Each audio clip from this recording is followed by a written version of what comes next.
Hey, you gonna talk? I talk all the time. Because I think some of you might have seen me on television. I know you have. The problem is, as I said to someone earlier, I have no clue I'm on television.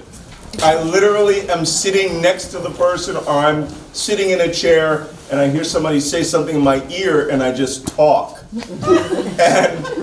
And then someone else said to me recently, "You talk just like you talk on television." I go, "No, I'm just talking. I'm not a pundit. I'm an old spy."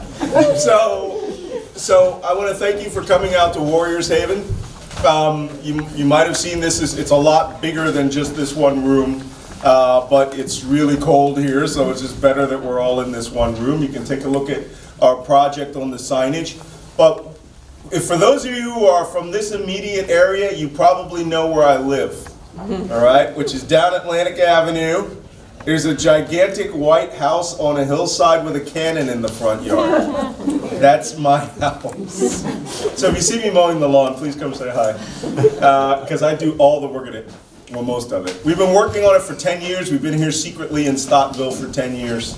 And, but 7 of that was in the Middle East. So I didn't see a lot of Stottville. Hey, Virginia. And I didn't see a lot of Stottville. But we spent a lot. Now we're permanently back in Hudson. So, so for all of you guys who are from this area, you know, you're my neighbors. And I'm glad you came out here to show support. If not for me, at least for the project. But let me tell you a little bit something about this project. We met Joe Kilser, the owner of this farm, a few years back, and people were trying to develop this place to be anything but a farm, right? People wanted to do like crazy adventure racing and all sorts of crazy stuff that would have destroyed the rural nature of this place. And I'm a little lazier than that, so I didn't want to do a massive project. What I wanted a place where I wouldn't get run off the road by cars. Because about 6 years ago, I was running up Old Stottville Road, and a car ran me off the road, and I had to have shoulder surgery. So I said to Joe Kilser, I said, "Hey, you got that big farm. Why don't you have some trails around there so I can go running?" And he says, "We got trails here. You can come running up here." And I came up and I was like, "What are you going to do with this place?" And he goes, "I don't know. We had a nonprofit here, but I want to do something else." And I go, "You should turn this into a veterans farm," which is about how fast the project started. Just like that. He was like, "Good idea. Go do it." So, came and did it. So, what the project really is, if you look at our master plan, it's all been planned out, but it hasn't been executed. This is the first event we've had for this. And later this spring, we're going to have a massive, star-studded, Hollywood-backed fundraiser at this place. Because a good friend of mine is the actor Ron Perlman. I don't know if you know him. Yay. You either know him from Beauty and the Beast, No, from his Twitter. Hellboy, It's really awesome.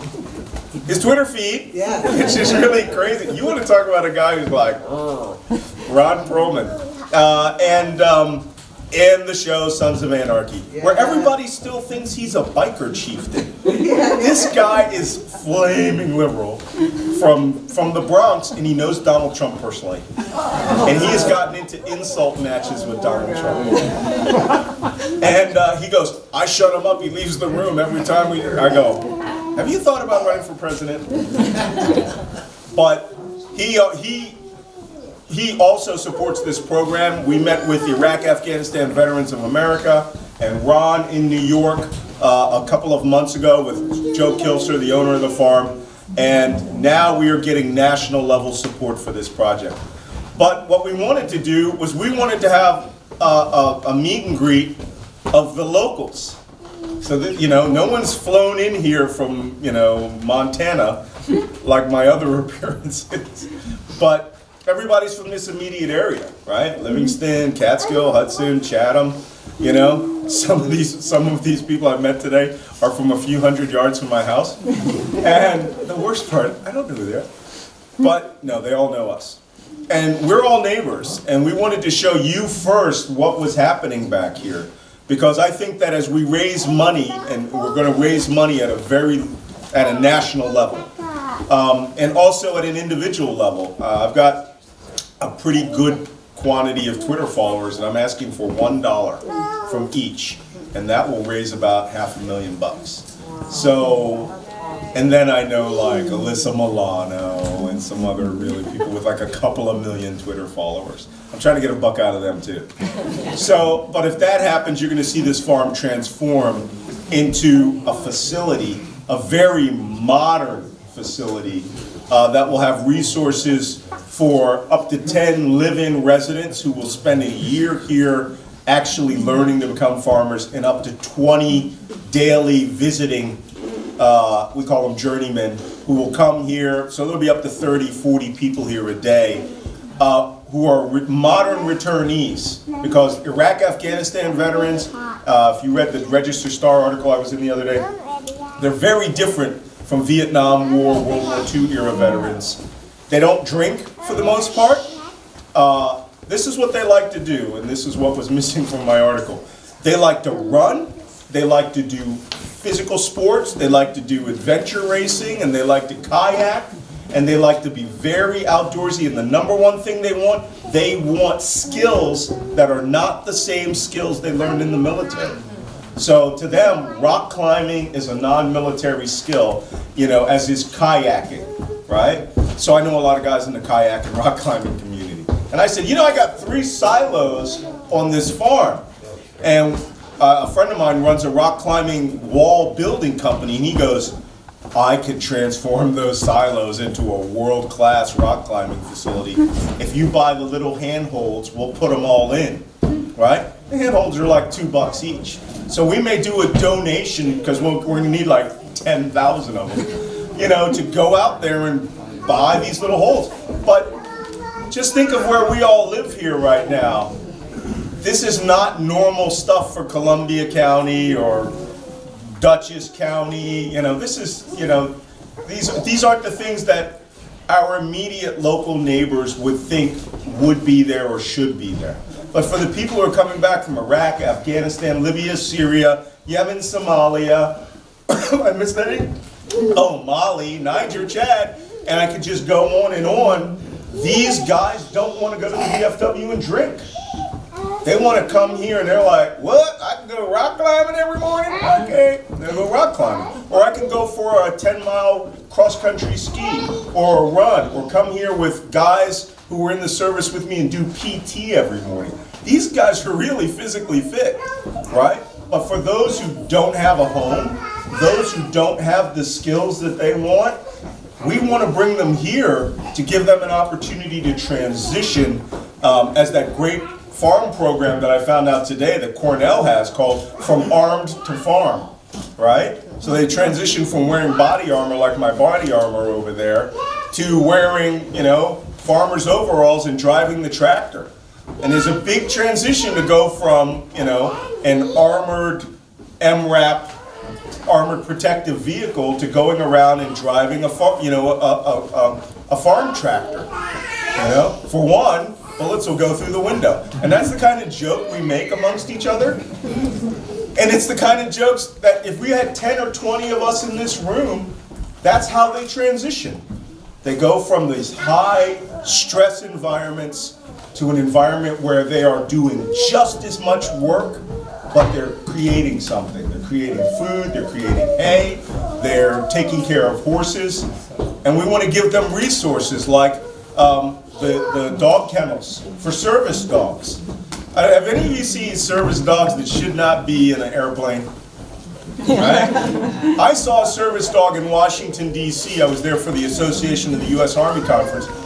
And it was an Iraq veteran, and the guy looked really sketchy. The guy looked like he could barely hold on. And I know how to identify our type. And he had a service dog, and while we were talking, I go, hey man, because the service dog had a little combat vest on. And I said, what's your dog's name? And he goes, blah, blah, blah. And as we were talking about his experience in Iraq, he started getting nervous. And his dog sensed it, moved over to his leg and sat down with his full body on his leg, and it calmed him down. I was like, I've finally seen a decent service dog. PTSD service dogs are like seeing eye dogs. They get you so that you don't walk in front of a bus, which is literal, you know? This is the sort of resources we want to build for people who are not just this community. I mean, half of New York City Veterans Program wants to come up here tomorrow, right? But we want to start locally. But we got to build a kennel. And the kennel will be built by hand with all the wood that will be cut in the wood mill off of our wood stand. This building, you know, most of it was redone. All the wood is cut right here. But you got to know how to run a sawmill, right? You lose your fingers. I always make this joke with my wife because we have this gigantic house, and you know, all I can do is strip paint. And she goes, you know, or I say, you know, you ever notice I never touch the electrical? I never touch the plumbing? Because the military teaches you, until you are trained, don't touch it, right? So, you know, I don't touch the electrical because I'm not an electrician. I'll burn the house down, right? Same thing with a wood mill. Same thing with animal husbandry with ornery donkeys, right? What we're going to do is create a step-by-step, skill-by-skill training program that starts off with you getting up in the morning, these guys getting up in the morning, doing group activities to give them that camaraderie, and then first skill, you feed the donkey. Okay, here's your feed the donkey sign-off list. Feed the donkey, walk to the donkey pen, get a pail, pick up the grain, walk over to the donkey, ensure donkey is alive, right? Do not throw the grain at the donkey. You know, that's how we learn everything in the military. We have checklists. But once you get that done and you fed the donkey 3 times, we sign you off, you're donkey feeding qualified. You know, everyone else who grows up on a farm knows how to do that because your parents send you out to do that. We need to train people. But at the end of a year, they are not qualified to open their own farm. They're qualified to start working towards opening their own farm. And then we start to try to get them grants. People are selling farms around here like crazy. This is what we're moving towards, so where the guy can go, I've got a skill set. I'm a veteran farmer, right? And then it's arrivederci. Go, you know, we hook you up with Cornell. Cornell was here. Steven's still here? Cornell's farm program here. They have a giant veterans farm program. Dee Barrett, our assemblywoman, is here. And she, round of applause. She brought her resources for veteran farming. New York State, $250,000 in the state budget specifically for returning veterans who want to go into agriculture. And that's awesome, because you know what? In Iraq and Afghanistan, all we do is walk around everybody else's farm, right, and destroy it. So it's just better to come, and the funny thing is, until I looked into it, it was just utterly astounding how big this is. Hipster Veterans Farmers is a huge thing. And I think that, you know, there's a program that's actually already extant in this area that's not the same, Heroic Foods, but where they host veterans and the veterans go off to other farms and work. This will be a one-stop training facility and center for wellness, physical therapy, horse therapy, dog, you know, service dogs, everything, right? And then we can bring in the resources for drug and alcohol abuse dependency.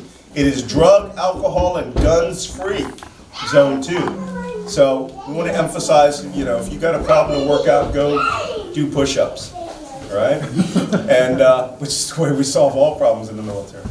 So that's what Warriors Haven is, and today, everybody who bought a book or who bought our honey from our warrior bees, which are bees from this area, they're out on my property, but we're putting in a 20 store apiary, 20 hive apiary here when we build in an orchard here next year. And all the honey will come from these bees, and that's another skill set. You got to go through bee school to handle bees, right? You don't just go in there and steal their honey like Yogi Bear. So all of these are skill sets that everybody will learn, and we've already met some great people here today who have skills. You know, we have a PTSD therapist from Ghent, which is awesome, and some other skills. And we have some people here who are in the political arena, right? Where are people who want to be congressmen in town? All right. Oh, there you are. Beals and wait, you're Jeff Beals. Yeah. All right. Oh, you're Gareth Delgado. Wait, you're not Delgado. Rhodes. All right. Where's Delgado? Here's part of the problem. There are 9 people running for office, and we have 2 here. 2 who I really wanted to meet, because I wrote to you. All right? So there you go. Let that be a lesson. All right? Where are the other 7? The other 7. Well, maybe they just didn't read about it. David, yeah. But the point is, we're all neighbors here.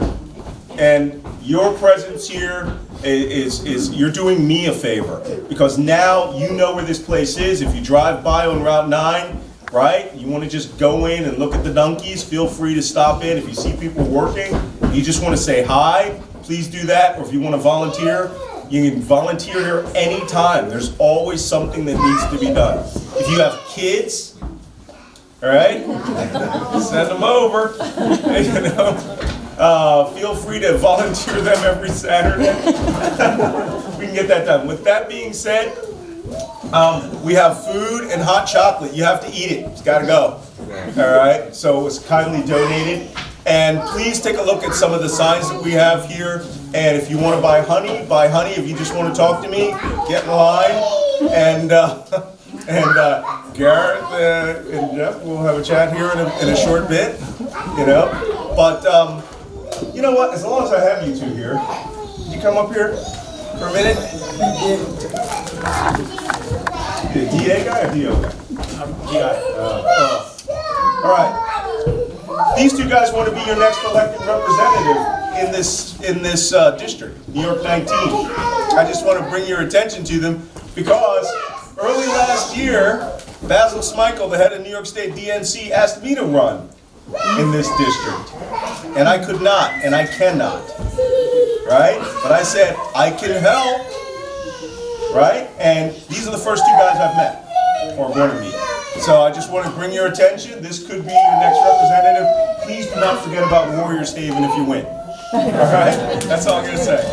Yeah, no bigger supporters in Congress than that. So. All right. So, you guys got anything to say? If anybody here wants to talk more spying, CIA, Arabist, we have a lot in common. That was my background as well. I was a diplomat in the government, but I also started in the CIA and did work in Iraq as a diplomat and in Arabic. So we have a lot in common. Good. I'll say there's 48,000 veterans in New York 19. We have some of the highest veterans rates, and a lot of them have to go to Albany or go to Westchester for the closest VA. And so what Malcolm is doing here is, I think, not just something that's wonderful for the Columbia County community, for the entire district, something that can be replicated, I think, across the entire area. And what Dee Dee Barrett has done in Albany with the state budget, the funding for veterans for this community is really extraordinary. And that's what I know I want to emulate when I go to Washington, is fighting to bring funding for our veterans here in the community, and helping the programs with what Malcolm is doing here. 48,000 vets. If we could get those guys to vote, I'm telling you, we're here. All right. Well, thank you very much. Thank you all for coming in. Please, now it's just a party.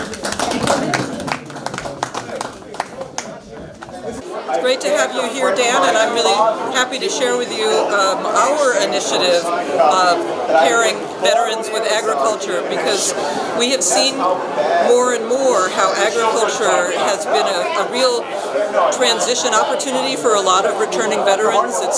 It's an opportunity to give back and to be of service in the same way that they have when they're in the military, but it's also developing some business skills and an opportunity to be outside and have independence. So we got money in the state budget for a Veterans Farmer Grant Program, and this will allow veterans to have funding to pay for some of the things that the GI Bill may not, to help them with agricultural related career track or business track. And it's through Empire State Development, and if anybody's interested, they should contact me in our office in Hudson, and we'd be happy to share about it. But we really want to spread the word that this money is there, and we hope that veterans in Columbia County, where agriculture is such an important part of our economy, will really look at taking advantage of this funding.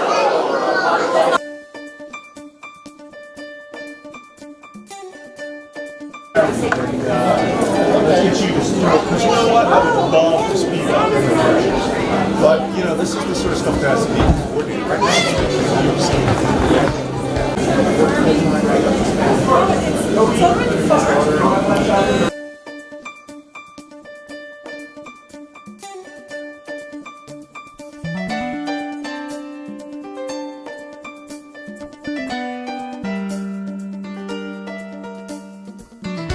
Well, I'm glad you guys could come over here to the Warriors Haven fundraiser and meet me, my wife, and take a look at our facility, which as you can see is a 180-acre farm, and you get to meet my neighbors. Where are you guys from? Taconic, just down the road. It's just so funny how many people really live close by to me. So, howdy, neighbor. Great. Glad to see you. Thank you. Now, who am I making out to? Well, Mary and Dan. Dan and Mary. And Mary. Uh-huh. Udell, U-D-E-L-L. It's too formal. Yeah, right. You're right. Yeah, we've been working on that house forever. Wow.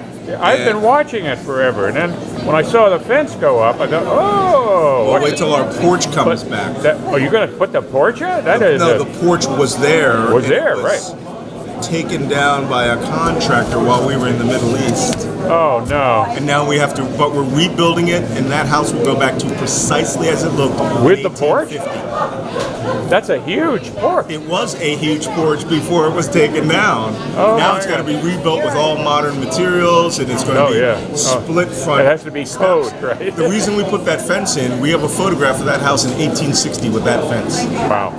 You know, What so is our we're house? rebuilding that. We're Our restoring the house is entirely. 1865. What? Our Is that house. right? A little house. Ours is And we built 1850. on we're in the midst of our fourth, what do you What? call it? Our fourth, What, renovation? extension. Oh, Well, extension. Renovation, extension, Oh, whatever. oh yeah. Yeah. Wow, great. Goes on. Okay, well, that is great.